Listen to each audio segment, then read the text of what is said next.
Oluvannyuma lwa bannansi ba Rwanda abazaalibwa kuno okuvaayo ne beekubira enduulu nga baagala akawaayiro namba 10 mu ssemateeka wa Uganda kakyusibwe nga kano kaali kabakugira okufuna ebiwandiiko mu ggwanga Uganda omuli ndagamuntu paasipooti olw'obutaba bannayuganda.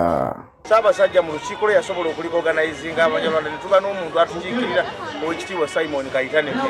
Kitegeeza bw'abanga Ssaabasajja asobola okuliorganizinga Abanyarwanda ng'ate yatuye nga kabaka wa ggwanga ery'Abaganda mu Buganda, Pulezidenti Museveni kyekimulobera okukwatagana n'Abanyarwanda ne bakiganyizibwa nakkiriza abamulimbalimba mu kulw'Abanyarwanda. Oluvannyuma lw'ebyo byonna baatandikirawo kaweefube okunga bannaabwe okwetoloola eggwanga nga baagala bafuna emikono egiwakanya akawaayiro namba 10. Ffe abalwanirira okutereeza ssemateeka tetwamanya birivaamu, twagenda okulaba ebivaamu bo bennyini beekulumuludde okuva mu Uganda yonna, ate basazeewo batulonze nga abakulembeze baabwe. Kino kyawaliriza omukulembeze w'eggwanga okuyita abakulembeze b'Abanyarwanda nga bakulembeddwamu Oweekitiibwa Simon Kayitana, ssentebe waabwe wamu ne munnamateeka waabwe Honorable Fred Mukasambidde balabe butya bwe bayinza okuyambibwamu okufuna obwenkanya. Tugezaako okuba mobilizinga okuwagira ensonga y'okukyusa akawaayiro 10, naye bwe tubadde tutambula pulezidenti w'eggwanga yatuyita mu State House okugezaako okulaba ngeri ki problemu eno gyeyinza okuba nga bagimalirizamu, obuzibu buno engeri gye bayinza obumalirizamu, era ne tugendayo ne tugezaako omunnyonnyola nti obuzibu buli ku mateeka. Oluvannyuma lw'okusinkana omukulembeze w'eggwanga yabategeeza nga bwe bagenda okukola ku nsonga zaabwe ng'Abanyarwanda.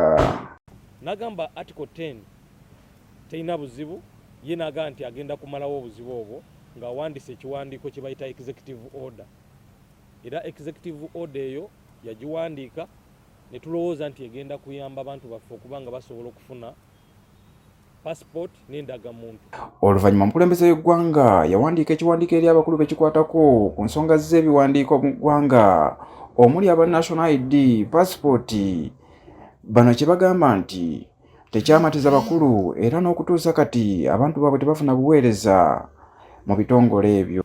Naye kiriwo abantu baffe bali mugenda ku immigration okufuna passport, babagamba nti balina kusaba butuuze, balina kusaba naturalization oba process gye bayita naturalization, balina kusaba butuuze okuba nga basobola okufuna passport ne national ID.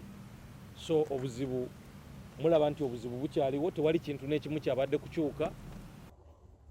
Bano era bategeezezza nga bwe bagenda okugenda mu maaso n'okunoonya emikono eri bannaabwe okwetoloola eggwanga bawakanye ebiri mu ssemateeka mu kawaayiro namba 10. Nti tugenda kuddamu we twakoma okuba nga tutalaaga eggwanga lyonna naddala ddala awali community yaffe, okuba nga tubasaba okuwagira okukyusa etteeka akawaayiro 10 okuba nga basobola okufuna ebiwandiiko bino eby'enkizo nga bannansi abalala bwe bandibadde babifuna, kubanga ekintu kye twayogera kye kimu era ne aba immigration kye boogera nti etteeka libalagira kuwa abo indigenous community ezaaliwo 1926 nga 1 February Abanyarwanda abalala bonna balina kusaba ki?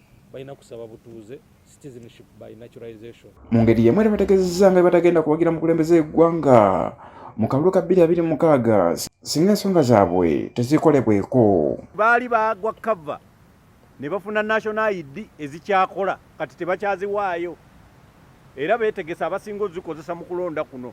Nsabira nnyo pulezidenti wa Uganda okugenda mu mirembe bw'oba tonnakola ku nsonga y'abantu bano, kubanga balinga abaalayidde nti kakati nabo baagala kubanga akalulu bakawa muntu asuubiza okubanga agenda kukola ku byaffe byabwe, babise ebyakyo baduhereza ibyacu nk'uko Abaganda basaba iki, nk'uko Abaganda basaba ebyaffe. Naffe kati twagala ebyaffe kuba n'amataka gennyini ndi mukulaba bajja nga bapima ngenda olusi nensulayo nejjambiya ngambe ndi nja kutema omuntu, ndaba bapima Museveni tuyambe otuwe ibyacu, notabiduha nje nanje n'akalulu kanjuza abona n'abandi bene banyu bose. Abanyarwanda mu Uganda kigambibwa nti bawera obukadde 8 ku bukadde 45 obugambibwa okubeera mu Uganda, wabula nga bano basanga obuzibu okufuna ebimu ku biwandiiko eby'omugaso ennyo mu ggwanga omuli endagamuntu, paasipooti wamu n'ebirala. Stephen Sekamatte, Makara TV, Agatalinda. Kezimbira mama wange nga kate ankube ku kezimbira nga tulonda kezimbira mingo uyu mugabo nuwa presidenti mumuhereza karuru mpaka omusajja wafa nga ali mu ntebe nga tumuwa karuru naye kati teri kombya